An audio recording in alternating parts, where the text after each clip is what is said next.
কোথায় গেছিল? কর্ণাটক। কি কাজে গেছিল? টাবারের কাজে। টলি পেন্ট্রি হয়েছে। বাচ্চা কাচ্চা কটা আছে? বাচ্চা দুটা ছেলে, নাবালক ছেলে, ছোট ছোট ছেলে, একটা 4 বছর, একটা 2.5 বছর। পরিবারে আমার কেউ নাই, শুধু আমি আর আমার দুটা ছেলে নাবালক ছোট ছোট, 4 বছর। উপার্জনকারী কে আছে? রোজগার কে করছে বাড়িতে? একটা আমার স্বামী, একটা আমি। কর্ণাটক গিয়েছিল, হুগলি জেলায়। কি কাজে গেছিল? টাবার কাজে ট্রাক্টরে বসেছিল, ট্রাক্টর যখন টালি মিলিয়েছে, স্লিপ করে মারা গেছে। তার পরিবারে কেউ নাই, বাবা ছিল, বাবা তো মারা গেছে, দুটা বাচ্চা আছে, তার বাচ্চার মা আছে, এমন কেউ নাই। আপনি কে হলেন? আমি ওর নানা, মেয়ের বাবা। ওকে পড়ালেখার খরচা, ওর পরিবারের খরচা এবং দিতে হবে। রাজ্য সরকারের কাছে আবদার করছেন? আবদার করছি রাজ্য সরকারের কাছে। আজকে আমরা গত 5 দিন আগে শেখ বুলু, আমরা আমাদের প্রতিনিধি এবং এই স্থানীয় এলাকার মানুষদের দ্বারা খবর পাই, ও বকরিদের পরে, ঈদের পরে ও টাবারে গিয়েছিল।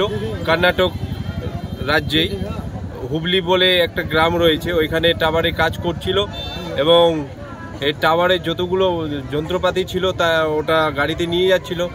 গাড়ি পাল্টি খেয়ে ওইখানে স্পট ডেথ হয়ে গিয়ে আজকে তার বডি, এবং আমরা সাথে সাথে ওর পরিবারের সাথে এবং যা সহযোগিতা লাগে হুবলি এবং কর্ণাটকের যে কোনো সহযোগিতায় আমরা বডি আনার জন্য আমরা এবং আমাদের প্রতিনিধি, আমাদের সেক্রেটারি সাহেব রয়েছেন, আমরা সমস্ত এলাকাবাসী এবং আমরা জনপ্রতিনিধি হিসাবে আমরা কর্ণাটকে যে কোনো প্রান্তে, যে কোনো জায়গায় আমরা কন্ট্যাক্ট করে বডি আনার ব্যবস্থা করেছিলাম এবং বডি আজকে এসছে। এবং এই পরিবারের অসহায় পরিবার, দুটো বাচ্চা, বউ আছে এবং কেউ নেই পরিবারে, আমরা পাশে আছি এবং আমরা কথা দিয়েছি এবং রাজ্য সরকারের যে কোনো সুবিধায় আমরা আছি এবং ব্যক্তিগতভাবে আমরা সবসময় আমরা আছি এই এলাকাবাসী হয়ে।